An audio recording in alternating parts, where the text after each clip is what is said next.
এক সময়ে বিগত দিনে যারা নেতৃত্ব দিয়েছেন তারা শুধু মানুষকে আত্মসাৎ করার জন্য, মানুষকে মিথ্যা প্রলোভন দেখিয়ে মানুষকে শুধু বিপদগামী করেছেন।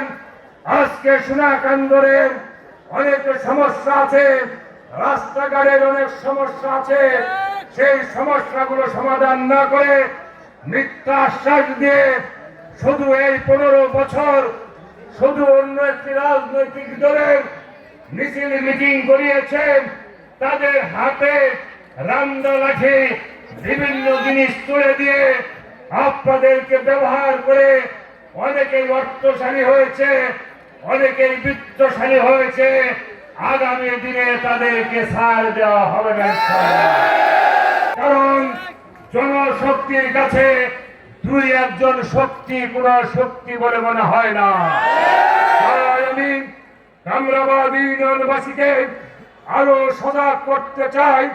কামরাবাদ ইউনিয়নের সর্বস্তরের মানুষকে আরো জাগ্রত করতে চাই।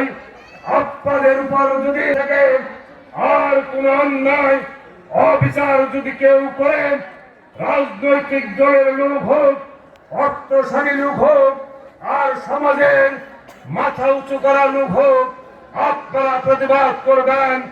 বাংলাদেশ জাতীয়তাবাদী দল ন্যায় প্রতিষ্ঠার সংগ্রামে জনতার সাথে এসে যোগ দিবে। কোন অসভ্যতাপনার সাথে জাতীয়তাবাদী দল থাকবে না, ইনশাআল্লাহ।